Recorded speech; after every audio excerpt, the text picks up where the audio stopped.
Hello, and welcome to Brave Changemakers. I am JOJANNEKE, and today I'm sharing what I hope to be comforting and helpful to you. It has to do with resilience and dealing with loss, as many of us are. The main thought of today is, you are not what you have, and that is a big reassurance. Many people miss something, or many things, of what they had in the old days before you-know-what hit the globe. Perhaps it's a healthy turnover and good business, big in real-life audiences for your keynotes, summer holidays, and that extra social ecosystem which is called the office. Or perhaps other things you treasured. You found out that life isn't just a project that you can create at will at any given time. Perhaps this was one big unpleasant surprise, since most success gurus were telling you to grit it out and to hustle your way to success, if only you'd follow their surefire method or example. Or perhaps your parents told you that you can accomplish anything you put your mind to, because for them, so much more became possible in the last couple of decades, so much more than their parents had ever experienced. But now, times have changed. The viewpoint of the thought, I can achieve anything regardless of what's going on in the world, turns out to be heartbreakingly wrong. Our lives turn out to be a lot more vulnerable than we feel comfortable with. And at the very least, some cracks have appeared in the image of malleable happiness. If you have trouble with what you have lost for the unforeseeable future, you may find comfort in the fact that what you have thought you had, or actually did have, does not in fact define your identity. Did you already know this and already profoundly feel this to be true, then please go about your business and enjoy your day and be happy. But if you're having difficulty dealing with the understandable frustration of pent-up anger, please stick around. The truly great thing is that you are not what you have.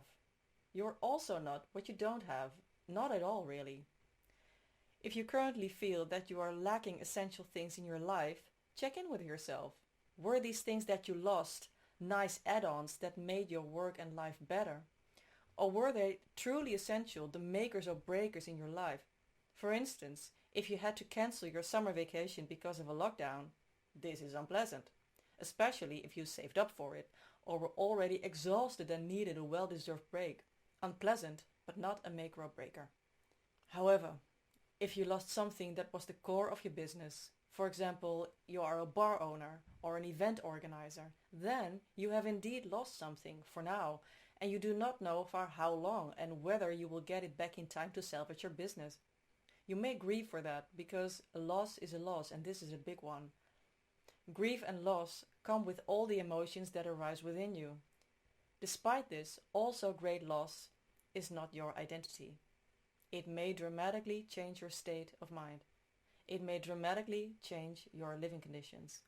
And it may dramatically change your current options, but not your identity. You will always have your blueprint of talents and personal signature. Not even if you lose your parents. Not even if you haven't touched anyone for 8 months straight because of the social distancing measures. I went through these things, and I am certainly not the only one by far. When things like this happen, you may break, but never completely. Your inner core is still there, the source of who you truly are. This may comfort you when you're struggling with bouts of grief, because that is what it is. Most of us are dealing with this. Grief. Good grief, that also means allowing the feelings that arise and let them happen in a safe way. That sounds a bit mushy perhaps, but it actually is quite the opposite. It takes courage to have feelings that you've tried to avoid so long because they're so uncomfortable. And it takes courage to be willing to surrender to them completely.